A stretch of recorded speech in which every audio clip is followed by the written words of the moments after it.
এই দাঁড়া, কই যাইতেছ? যাইতেছে একটু দুতলায়, আমার বন্ধু অঞ্জন আছে না, অঞ্জনের বাসায়।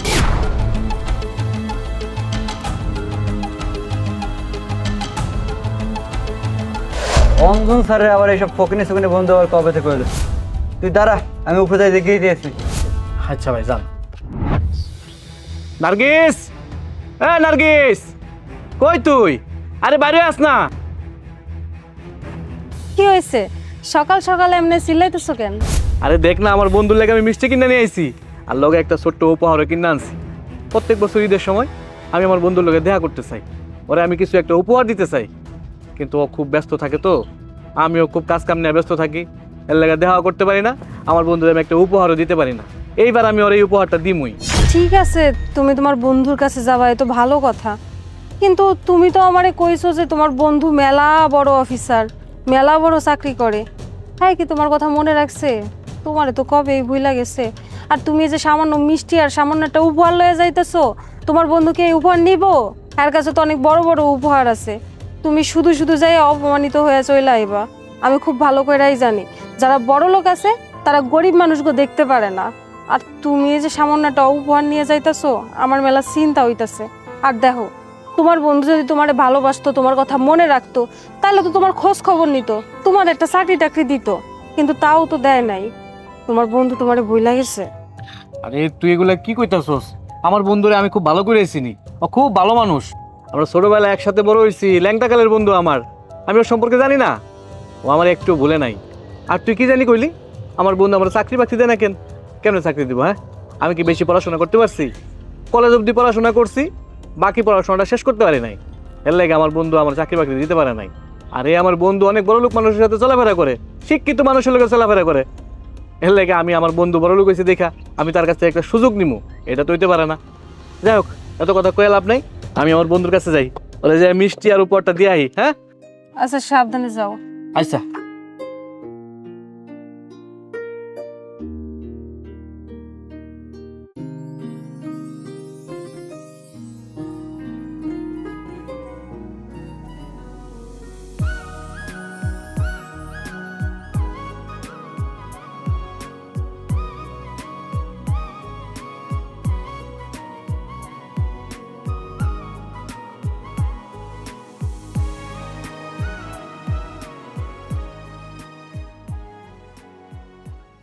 এই দাঁড়া, কই যাইতেছ?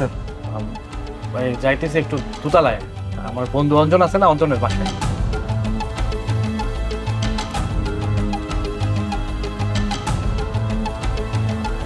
অঞ্জন স্যারের আবার এইসব ফকিনি সুকিনি বন্ধু আবার কবে থেকে হলো? তুই দাঁড়া, আমি উপরে যাই দেখিয়ে দিয়েছি। আচ্ছা ভাই যান।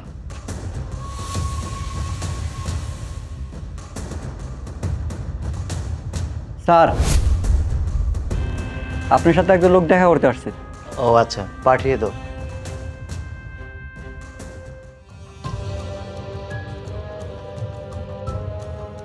উপরে যাইতে বলছে স্যার, অঞ্জন স্যারে। আচ্ছা ভাই, আপনার ধন্যবাদ।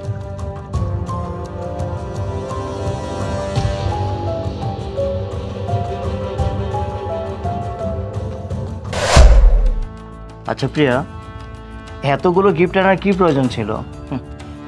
আরে এতগুলো গিফট কোথায়, এত সামান্য গিফট। তাই বলে এতগুলো গিফট? আচ্ছা আমাকে একটা কথা বলো তো, আমি যদি হাতে করে সামান্য এক প্যাকেট মিষ্টি নিয়ে আসি, সেটা দেখতে কি ভালো লাগবে?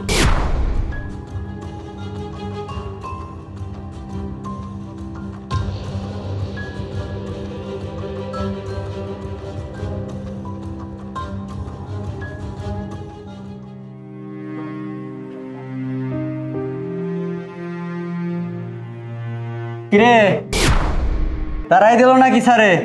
এর লোকই তো কই এইসব ফকিনি সুকিনি স্যারে আবার বন্ধু হলো কবে থেকে?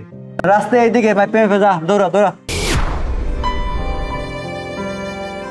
ফকিনি সুকিনি আইছে কোথায় তো জানিস। দারোয়ান, দারোয়ান।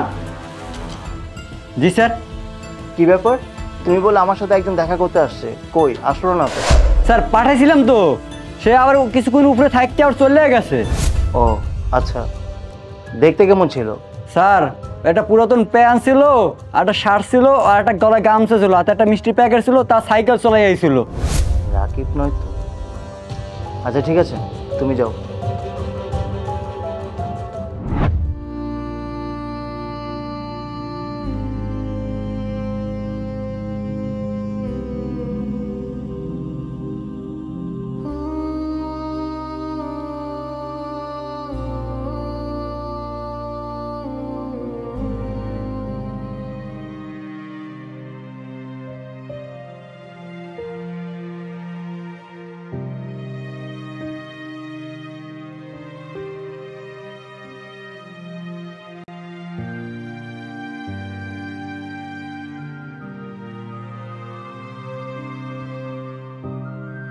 জানেন ভাবি, আমি আর রাকিব ছেলেবেলায় এত দুষ্ট ছিলাম, কাউকে একটু শান্তিতে থাকতে দিতাম না। মনে করেন কারো বাসায় আম চুরি করলাম, কারো বাসায় ডাব চুরি করতাম, কারো বাড়িতে মুরগি চুরি করতাম। এভাবে আমাদের আনন্দ ফুর্তির মধ্যে আমরা আসছিলাম, বুঝছেন। তারপর যখন কলেজে উঠে গেলাম, আমাদের কিন্তু আনন্দের এতটুকু ভাটা পড়ে নাই। তারপর তো পড়ালেখাটা ছেড়ে দিল, আমিও গ্রাম থেকে শহরে চলে গেলাম, তারপর তো শহর থেকে বিদেশ চলে গেলাম। আর তো ওর সাথে কোনো যোগাযোগ করার কোনো সুযোগ পেলাম না। অঞ্জন, তুই?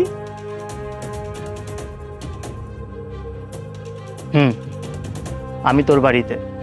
তার আগে বল, তুই আমার বাসায় গেলি মিষ্টি নিয়ে, উপহার নিয়ে, সেটা আমাকে না দিয়ে তুই চলে এলি কেন? বন্ধু আসলে হয়েছে কি জানোস, ওই তোর বাসার নিচে যখন গেছি, যাই দিয়ে অনেক বড় লোক মানুষরা তোর বাড়িতে বড় বড় উপহার লয়ে যেতেছে। আমি ভাবছিলাম তোর একটা উপহার দিব, আমি ছোট্ট একটা উপহার লয়ে গেছিলাম। এর লেগে চিন্তা করলাম, এই উপহার যদি তুই না নেস, তুই যদি আমার অপমান করে বাড়ি থেকে বাইর করে দেস, এর লেগে অনেক চিন্তা ভাবনা কইরা আমি আর তোর বাড়ির ভিতরে ঢুকি নাই, আমি বাইরে চলে আসছি। আমাদের সবচেয়ে বড় সমস্যাটা কোথায় জানিস? এটাই হচ্ছে আমাদের একটা রূপ, যে আমরা সবসময় মনে করি, ভাবি, কিন্তু কনফার্ম করি না। বন্ধু, আসলে ভুলটা আমারই হয়েছে।